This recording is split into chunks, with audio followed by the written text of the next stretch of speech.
Hi, this is Derek Lyons, Star Wars actor from the very first Star Wars film, A New Hope. I played the Metal Bearer and the Rebel Elder Guard. Anyway, welcome to be.geek.tv, the best geek show in town. Thank you. So, dann sind wir jetzt hier auf der Hernebration in Herne und haben noch einen kleinen Gast hier für be.geek.tv und nördlich am Start. Derek Lyons. Yeah, hello Ollie. How nice to meet you. Wie geht's? Wie geht's? It's all good. The weather is good. Ist das Deutsch? Yeah. I'd like to say some German to the fans. Ich liebe deutschen Menschen. Perfect. You're loving German people. Ich mag Schokoladenkuchen. Always the good sweets come. I love it. Yeah, exactly. So you're taking part in the three most iconic movie series. How does it feel? Well, it's great. I mean, obviously working on Star Wars was my first job. I was just 17 and a half, almost 18 at that time. And we filmed that at Shepperton Studios for 2 weeks in the summer. I think it was May time. So it's very, I didn't know what was going to happen with the first one, obviously. We had a kind of feeling, but as I was so mesmerised by the set, you know, I was so happy to be on the film as the Medal Bearer and the Rebel Guard, and obviously to be involved with James Bond on 4 Bonds, you know, from Octopussy, Living Daylights, where I had a part as an MI6 agent, and View to Kill, where I did a bit of stunt falling into the water, and GoldenEye, working with the great Pierce Brosnan, and obviously Indiana Jones. Yeah, Indiana Jones is one of my favorite franchises. Right. So you acted a German soldier. Yes, I always got chose to be the German soldier, which is very nice, you know. And I worked on many movies, Hitler Youth, you name it. I've done everything, you know. And I actually auditioned for Raiders of the Lost Ark, and I was going to be one of the guys at the end in the Ark of the Covenant, where everyone gets destroyed, and they were going to take a cast of my head and all that kind of stuff. So I auditioned in Covent Garden in the West End at the dance studio, the Sanctuary, which is a kind of ladies' pampering place. So I auditioned there. I think Steven Spielberg wasn't there then. It was just the casting person, director. And anyway, about 2 weeks later, they said, "Oh yeah, you got the call. You're going to be in this new film." But I didn't know what it was really called then. But unfortunately, like a city man, I went on holiday. I said I can't go because I booked my holiday to Portugal, so I couldn't make it. So 3 films later, I get the call to be one of the guys in one of the Nazi troopers in the penultimate scene in Indiana Jones and Last Crusade. How did you prepare for do such a nasty role, like did you any prepare for this role, like a Nazi? Because I'd worked on many films before, and I know it's kind of controversial to say, but I've done lots of German films as Hitler Youth and Officers and all that stuff over the years, and so it was just another role, and I just have to be like any military person would.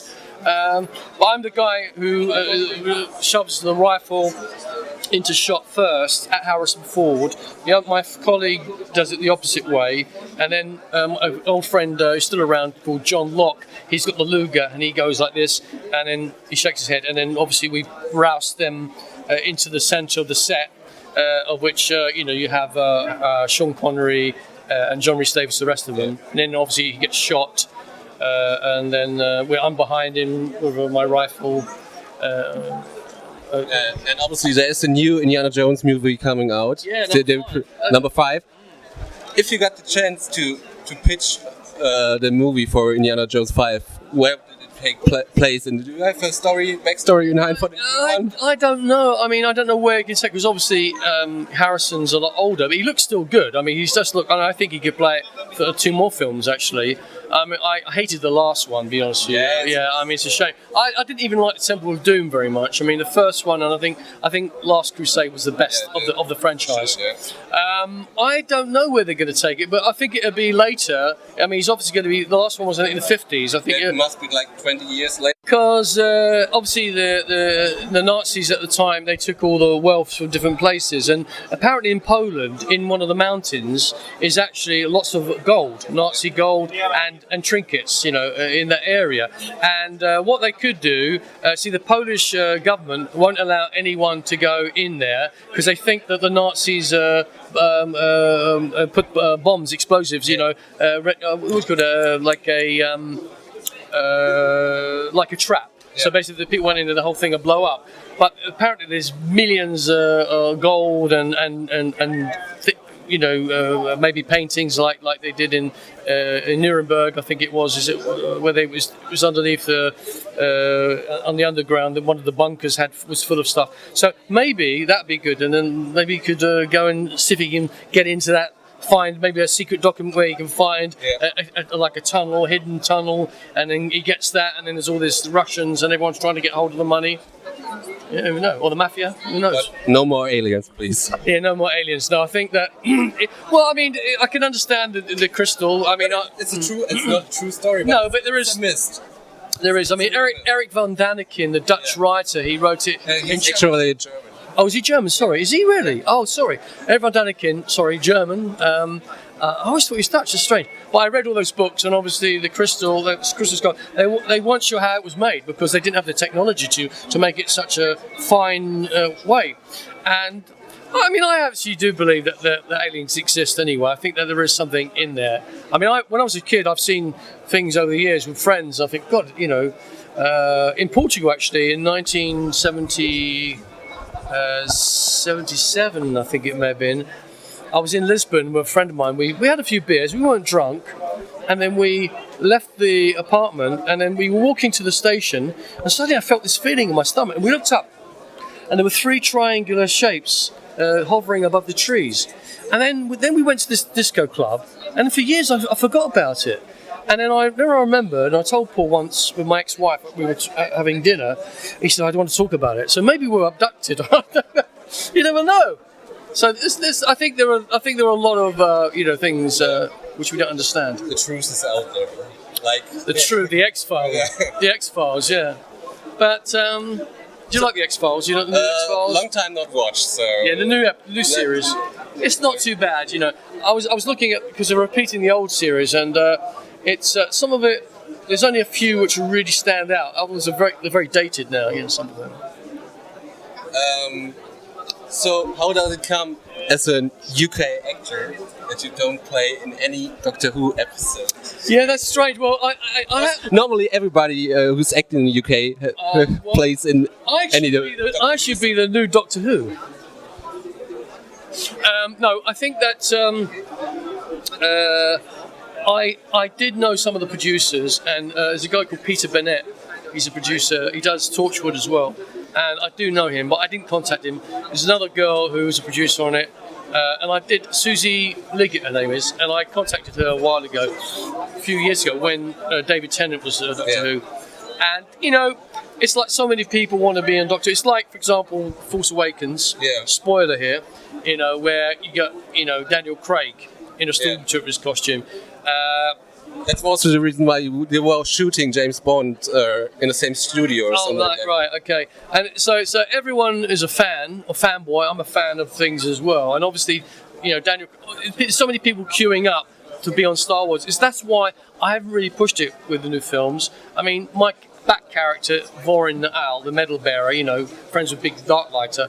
I mean, they could potentially bring me in, even if it's like a cameo. I mean, if I kind of pushed it with J.J. Abrams or someone and said, look, give me a look. It's all too political. It's all to do with who you are. I'm not really. I mean, I've been around and I've done lots of bits and pieces. But I've got a new film coming out in the United States in May. Can I talk about that? Yeah, talk about it. I will do a link downside of the video. Okay. The film's called Elstree 1976, and it was filmed over 2 years. It has myself, Derek Lyons, Garrick Hagan, Jeremy Bullock, Dave Prowse, Paul Blake, Pam Rose, John Chapman, Laurie Good, and Angus McGuinness. I think that's all of us, yeah. And If I forgot anyone, I'm sorry. Anyway, so they filmed us over 2 years, and it's a Star Wars-based documentary about what happened with these guys who worked on the first film, even though Jeremy technically didn't work on the first film. What they did before and after. So it basically explores our lives and the Star Wars universe. So you see me at conventions, you see me running through the forest, doing martial arts, kicking trees, with my Zen swim martial art, which I kind of created. And it's a nice insight for fans. It's not the typical Star Wars documentary. John Spira's the director, produced by Hank Stars, and it's got really good reviews. I mean, it was released in Australia last year, and this year I'm doing the audio commentary for Blu-ray 2-disc. And hopefully there's going to be a lot of promotion. We're doing a special screening, a fan screening, and maybe not hosting, but one of the I do Q&A at Elstree Studios, and it's going to be all the fans who put money into the film, and that's going to be in May. I think May the 21st. And then we're going to promote it. I think it's out in the UK, and then it'll be out in Germany at some point. It's all to do with distribution and who's going to buy it. But when it went to Cannes last year, it was sold to all of Australia and the Middle and the Far East before it even been seen, because there was such good interest in the movie. Yeah. But it's going to be a great movie for the Star Wars fans. So, I recommend it. Get Elstree 1976. Habt ihr gehört? Also, ich werde das unten einblenden. Zieht euch eine neue Dokumentation auf jeden Fall rein. Hört sich sehr gut an. So, final question. Yes. What do you think about the new trailer about the Rouge One? Well, do you know what? I'm looking forward to that more than anything. I didn't see The Force Awakens, and it's because someone, a couple of people on Facebook told me what happened to Spoiled. So I didn't want to see it. I will get the DVD at some point, the Blu-ray. But yeah, the Rogue One, I'm really looking forward to it. It looks very fresh. It has a lot of clips. A lot of it is obviously connected with the original, and also Empire, and with the those big ATT robot things, ATTs, yeah, the big ones, yeah. And it's great to see that you've got Donnie Yen is in it, the martial artist, because I'm a martial artist. You got Mads Mikkelsen, who I think is a fabulous actor, Danish actor. He's Danish, isn't he, or Norwegian? And several others. And the lead actress, she looks fantastic. Yeah. I don't know her name. It's very, very. Did you recognize who was playing the new Darth Vader? No, I didn't know who that is. Did you watch Guardians of the Galaxy?